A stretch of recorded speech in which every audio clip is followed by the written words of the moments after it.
रहेगा हिंदी में। ठीक है, हिंदी में समास। ठीक है, तो समास क्या होते हैं हमारे, जो दो या दो से अधिक शब्दों को मिलाकर सार्थक शब्द बनाने की प्रक्रिया को हम क्या कहते हैं, समास। ठीक है, तो समास के हमारे भेद कितने होते हैं, एग्जाम में कहाँ से पूछा जाता है कि आपको एक लाइन दे देंगे और वो पूछेंगे, एक वर्ड दे देंगे आपको और उसके बारे में पूछेंगे कि ये कौन सा समास है। ठीक है, तो समास हमारे कितने टाइप के होते हैं, 6 टाइप के।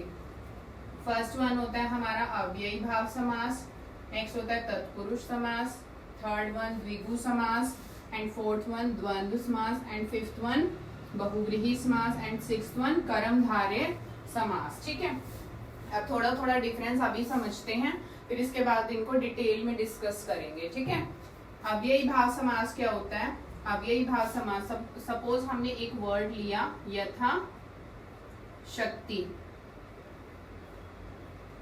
तो इसमें जो हमारा फर्स्ट वर्ड है, आप इसको दो पार्ट में ब्रेक करो, यथा और शक्ति। तो इसमें जो यथा वर्ड है ये हमारा एक किसकी तरह काम करता है, जो फर्स्ट वर्ड है वो अवयव की तरह काम करता है।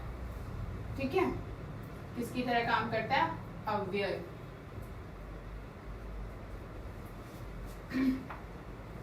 तो इसमें अवयव होने से क्या होता है कि अवयव कौन से शब्द होते हैं, अवयव एक ऐसे शब्द होते हैं जिसमें हम अगर लिंग वचन कारक अगर चेंज कर दें तो हमारा जो ओरिजिनल वर्ड है यानी जो हमारा मूल शब्द है उसमें कुछ भी चेंज नहीं होता। ठीक है, तो ये क्या होते हैं, ऐसे वर्ड्स को हम क्या बोलते हैं, अवयव। ठीक है, तो इसी से इसका नाम पड़ा है अव्ययी भाव समास। ठीक है, और इसका और आप इसको कैसे समझ सकते हो, इसमें एक वर्ड जैसे होता है हमारा वो बार बार रिपीट होता है, जैसे हाथों हाथ, देखो हाथ और हाथ दो वर्ड से मिलके बना है ये और दोनों सेम वर्ड हैं, तो इसकी पहचान भी क्या है कि दोनों सेम वर्ड से मिलके बना है। और आप देख सकते हो प्रतिदिन, प्रतिदिन को ब्रेक करोगे तो क्या बनेगा इसका ब्रेक, प्रतिदिन का मतलब क्या होता है, हर दिन, यानी दिन दिन। ठीक है, तो इस तरह से जो वर्ड जिसको हम ब्रेक करने के बाद अगर वो वर्ड्स हमारे रिपीट होते हैं, ठीक है, और इसमें पहला पद प्रधान होता है, ठीक है, जैसे आ जन्म है ना, जो इसमें पहला वर्ड है ये अवयव होता है, इसको चेंज कर दोगे तो आपके इसमें अगर मतलब हम कुछ भी लिंग वचन के अकॉर्डिंग अगर हम अपना सेंटेंस चेंज करेंगे तो इस पे कोई फर्क नहीं पड़ेगा। ठीक है, वो हमारे क्या होते हैं, अवयव होते हैं। ठीक है, तो होप आपको अव्ययी भाव समास के कुछ एग्जांपल समझ आ गए होंगे। नेक्स्ट आता है हमारा तत्पुरुष समास। तत्पुरुष समास में हमारे क्या क्या होते हैं, जो हम कारक चिन्ह करते हैं ना, ठीक है, कारक चिन्ह जैसे कर्ता ने, कर्म को, करण से, बट इसमें जो कर्ता वाला है वो हम नहीं लेते। हमारा कहाँ से स्टार्ट होता है, कर्ता को छोड़ देना है हमने, कर्म को, करण से, संप्रदान के लिए, अपदन से, संबंध का के की, तो ये सारे हमारे किस में आते हैं, तत्पुरुष समास में आते हैं। ठीक है, इसके आगे दो और उपभेद भी होते हैं। ठीक है, तो वो हम डिटेल में जब डिस्कस करेंगे तो उसको कर लेंगे। द्विगु समास, द्विगु में क्या होता है कि हमारा जो फर्स्ट वर्ड होता है वो काउंटिंग में होता है। ठीक है, जैसे सप्त ऋषि, क्या एग्जांपल लिया मैंने, सप्त ऋषि यानी 7 ऋषियों का समूह। जब भी काउंटिंग की बात आए तो आपने ध्यान रखना है कि वो हमारा कौन सा समास है, द्विगु समास। ठीक है, और हम वर्ड ले सकते हैं अष्टाध्यायी। अष्टाध्यायी में क्या होता है, देखो अष्ट का मतलब 8, तो जिसमें भी अगर आपको काउंटिंग मिले, ठीक है, तो वो कौन सा समास होगा, हमारा द्विगु समास। और आपने ध्यान रखना है कि अगर हमने इसको ब्रेक करा है तो उसके बाद वो किसी थर्ड पर्सन को डिनोट ना करे, अगर वो थर्ड पर्सन को डिनोट करेगा तो वो अलग समास होगा। ठीक है, नेक्स्ट आता है हमारा द्वंद्व समास। द्वंद्व, देखो नाम से ही पता चल रहा है कि द्वंद्व आपस में लड़ाई। ठीक है, आपस में लड़ाई मीन्स जो ऑपोजिट होंगे, जैसे दाल चावल या दाल रोटी हो सकता है, सुख दुख हो सकता है, जो आपस में जो विलोम शब्द होते हैं उस तरह से आप इसको देख सकते हो कि ये जो हमारे किस में आएंगे, द्वंद्व समास में। नेक्स्ट आता है बहुव्रीहि। बहुव्रीहि में क्या आएगा, लास्ट क्लास में भी मैंने आपको बताया था कि बहुव्रीहि में क्या होता है, कि अगर हमारा जो हम उसको ब्रेक करते हैं, अगर वो किसी थर्ड पर्सन को डिनोट करे, तो थर्ड पर्सन को डिनोट करे तो वो हमारा कौन से समास में आता है? बहुव्रीहि समास में। जैसे मैंने आपको एग्जांपल भी दिया था दशानन का, दश आनन, यानी क्या था? दशानन में क्या था? दस है आनंद जिसके। आनंद क्या होता है? हमारे सिर को बोलते हैं आनंद, ठीक है। दश मतलब 10 सिर किसके होते हैं? अब किसको? एक ही पर्सन है वो जिसके 10 सर थे, तो वो कौन था? रावण, ठीक है। तो रावण मतलब अब ये जो हमने इसको ब्रेक करा, इसको समझा, तो उसके बारे में हमें किसके बारे में पता चला कि ये तो रावण की बात हो रही है ना। तो रावण की बात हो रही है तो इट मीन्स ये कौन सा? बहुव्रीहि समास है। ऐसे ही गजानन भी कर सकते हो आप। गजानन मतलब गज मतलब हाथी, आनन मतलब जो उसका सिर होता है, जिसका सिर हाथी की शेप में बना हो, तो वो कौन है? एक ही है ना। कौन है? गणेश भगवान जी। तो इस तरह से आप कर सकते हो कि बहुव्रीहि समास में क्या आएगा? जो किसी थर्ड चीज को डिनोट करे, तो वो किस में आएगा? बहुव्रीहि में। कर्मधारय में क्या आएगा? कर्मधारय में देखो, अगर हम उस वर्ड को, कोई वर्ड हो हमारा, हम उसको ब्रेक करें, जस्ट लाइक आप एग्जांपल ले सकते हो, पीतांबर, पीत अंबर। पीत मतलब पीला, और अंबर मतलब, अंबर हम किसको बोलते हैं? कपड़ों को बोलते हैं। पीले कपड़े किसके होते हैं? विष्णु भगवान के। अब एक तरह से देखो, ये हमारा क्या हुआ? बहुव्रीहि समास हुआ, बट हम किसकी बात कर रहे हैं? कर्मधारय की। कर्मधारय समास में क्या हो सकता है? पीला है अंबर जिसका, ठीक है। हम इसको किस तरह से भी ब्रेक कर सकते हैं कि पीला है अंबर यानी कपड़े जिसके, पीला है अंबर जिसका यानी पीले हैं कपड़े जिसके। अगर आप इसको इस तरह से ब्रेक करते हो तो वो हमारा क्या होगा? कर्मधारय समास। बट अब अभी भी इसमें देखो, पीला है अंबर जिसका, अगर पीला है अंबर जिसका ये वर्ड हम बोलते हैं तो वो किसकी सेंस आ रही है? उसमें किसी तीसरे पर्सन की सेंस आ रही है ना, तो वो क्या होगा? हमारा बहुव्रीहि समास, ठीक है।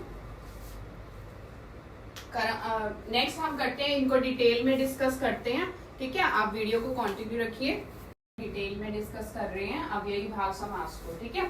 तो फर्स्ट वन है हमारा अव्ययी भाव समास, जिस समास का पहला पद प्रधान हो, ठीक है। यानी पहला पद कौन सा होगा? जैसे यथाशक्ति, यथाशक्ति में यथा हमारा क्या है?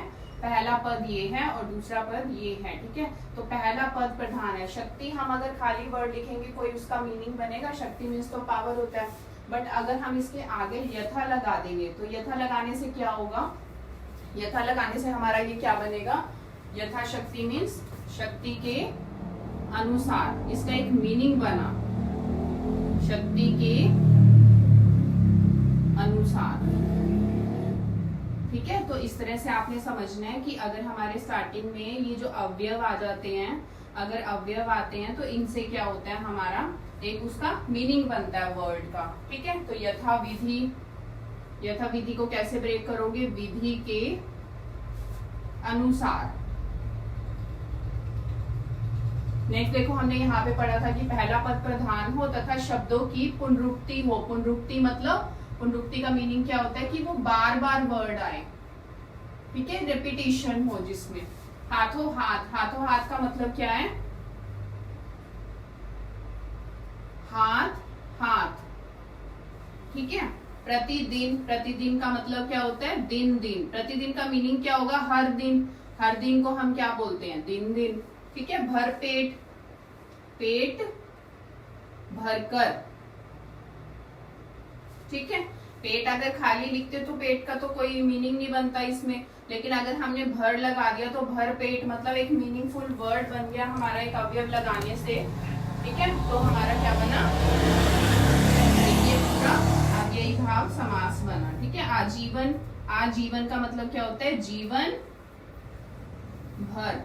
आ का मतलब पूरा जीवन, ठीक है। आजीवन मतलब जीवन भर, ठीक है। तो इस तरह से आपने पहचान करनी है कि जो आगे हमारा वर्ड लगा है वो एक तो अवयव हो। अवयव मीन्स अगर हम अपना लिंग, वचन, कारक कुछ भी चेंज करते हैं तो उसमें कोई भी चेंज ना आए हमारे सेंटेंस में, ठीक है। तो फर्स्ट वर्ड से आपको जैसे यथा आ जाए, है ना, प्रति आ जाए, भर आ जाए, आ जाए, ठीक है, अनु आ जाए, ठीक है। तो इस तरह से अगर स्टार्टिंग में ये वर्ड्स आते हैं तो अब वो हमारा कौन सा समास है, अव्ययी भाव समास। और मेनली आपने ये ध्यान रखना है कि बार बार, जैसे हाथों हाथ सेम सेम वर्ड है, प्रतिदिन, ये बहुत इंपॉर्टेंट है, ये अलग सा लगता है ना, तो इसलिए ये क्या है, ये एग्जाम में आ सकता है प्रतिदिन, ठीक है। तो नेक्स्ट करते हैं हम, पुरुष समास में क्या होता है, जो हमारा दूसरा पद होता है वो प्रधान होता है। दूसरा पद आप क्या कह सकते हो, जैसे पहले हम इसके भेद के बारे में पढ़ते हैं कि इसके कितने भेद होते हैं। तो सबसे पहले होता है, जैसे हम अपने कार्य करते हैं ना, कर्ता ने कर्म को कारण से, संप्रदान के लिए, अपादान से, संबंध का, के की और अधिकरण, ठीक है, वो हमारे भेद होते हैं। तो इसमें कर्ता नहीं आता, कर्ता के बाद जो आता है कर्म। कर्म तत्पुरुष समास में क्या होता है, जैसे कर्म, कर्ता ने कर्म को, इसकी पहचान क्या है, को, सुख प्राप्त यानी सुख को प्राप्त, ठीक है। नेक्स्ट आता है शरणागत, शरण को आगत, यानी शरण में जो आए हुए होते हैं उनको हम क्या बोलते हैं, शरणागत। नेक्स्ट आता है करण, कर्ता ने कर्म को करण से, करण की पहचान क्या होती है, से वर्ड हम यूज करते हैं। कृष्ण दत्त, कृष्ण से दत्त, कृष्ण द्वारा, से या के द्वारा आता है इसमें, ठीक है, से या के द्वारा। कृष्ण दत्त यानी कृष्ण के द्वारा दत्त, कृष्ण द्वारा दत्त मतलब कृष्ण के द्वारा जो दिया गया ज्ञान होता है उनको हम क्या बोलते हैं, कृष्ण दत्त। हस्तलिखित, हस्त के द्वारा यानी हाथ के साथ जो हम लिखते हैं उसको हम क्या बोलते हैं, हस्तलिखित, हस्त के द्वारा लिखित, ठीक है। तो इस तरह से आप कर सकते हो करण तत्पुरुष, ठीक है। नेक्स्ट आता है संप्रदान। संप्रदान क्या होता है, के लिए, इसकी पहचान क्या होती है कि इसको हम एज अ के लिए यूज करते हैं। स्नान घर, स्नान के लिए घर, गुरु दक्षिणा, गुरु के लिए दक्षिणा, सत्याग्रह, सत्या के लिए, सत्य के लिए आग्रह, ठीक है। इस तरह से आप करते हो। अपादान, अपादान क्या होता है, किसी चीज से अलग होना, ठीक है। अपादान की पहचान क्या होती है, से, ठीक है। किसी भी चीज से कोई चीज अलग होगी तो हम उसको क्या बोलेंगे, अपादान कारक, ठीक है। अपादान तत्पुरुष समास। पथ भ्रष्ट, पथ से जो भ्रष्ट हो गया है, ठीक है, से लगाएंगे, पथ से भ्रष्ट। ऋण मुक्त, ऋण से जो मुक्त हो गया है उसको क्या बोलेंगे, ऋण मुक्त। जीवन मुक्त, जीवन से मुक्त, ठीक है। और एक और इसकी पहचान होती है अपादान की, पेड़ से पत्ते गिरते हैं, ठीक है, पेड़ से पत्ते क्या हो रहे हैं, अलग हो रहे हैं। तो पेड़ से जो पत्ते अलग हो रहे हैं वो कौन से में आएगा, अपादान तत्पुरुष समास में। नेक्स्ट आता है संबंध। संबंध क्या होता है, का, के, की, ठीक है, या रा, रे, री। संबंध में क्या आएगा, अब देखो मोस्ट इंपोर्टेंट वन, घुड़सवार, ठीक है। घुड़सवार को आप जब ब्रेक करोगे तो आप क्या बोलोगे कि घोड़े पर सवार, है ना, पर वर्ड से। लेकिन हमारा कौन सा समास होता है, अधिकरण की पहचान क्या होती है, में, पर, है ना। तो आप इसको क्या कर दोगे, इस वजह से आपका ये रॉन्ग हो जाएगा। आप इसको क्या सोचोगे कि घुड़सवार का मीनिंग क्या है, घोड़े पर सवार, बट घोड़े पर सवार नहीं होता, घोड़े का सवार होता है, ठीक है। इस चीज को आपने ध्यान रखना है। क्या वर्ड होगा हमारा, घोड़े का सवार, ठीक है। तो ये किस में आएगा, संबंध तत्पुरुष समास में, मोस्ट इंपोर्टेंट वन है और बार बार कंफ्यूजन के लिए इसको पिक किया जाता है, ठीक है। तो आपने इसको ध्यान रखना है कि घुड़सवार जो वर्ड है वो हमारा किस में आएगा, संबंध तत्पुरुष समास में। देव स्थान, देव का स्थान यानी जहाँ पे भगवान की मूर्ति हो या जो भी मंदिर हो उसको हम क्या बोलते हैं, देव स्थान। राजपुत्र, राजा का पुत्र, ठीक है। बाकी सब कोई कंफ्यूजन नहीं है, लेकिन जो घुड़सवार वर्ड है उसको आपने ध्यान रखना है कि ये संबंध में आता है। इसका लास्ट पार्ट आता है अधिकरण। अधिकरण का पहचान क्या होती है कि में और पर आता है। वनवास, वन में वास, रणधीर, रण में धीर, ठीक है। तो ये सारे आपके कारक थे। अब इसके हम दो और उपभेद करेंगे, ठीक है। ठीक है, इसके दो उपभेद होते हैं, आपने याद रखने हैं, नन तत्पुरुष और अलुक तत्पुरुष। नन तत्पुरुष में क्या आएगा, जो अ से स्टार्ट होंगे, जैसे असभ्य, असंभव, अधर्म, मतलब इसकी नेगेटिव सेंस आती है हमारी। अलुक तत्पुरुष में क्या होता है, युधिष्ठिर, यानी किसी विशेष व्यक्ति के लिए जो यूज होता है ठीक है। नेक्स्ट आता है मनसेज, यानी जो मन में हमारे उत्पन्न होता है, जैसे कामदेव के लिए इस वर्ड को यूज किया गया है। नेक्स्ट आता है खेचर, खे मतलब पक्षी और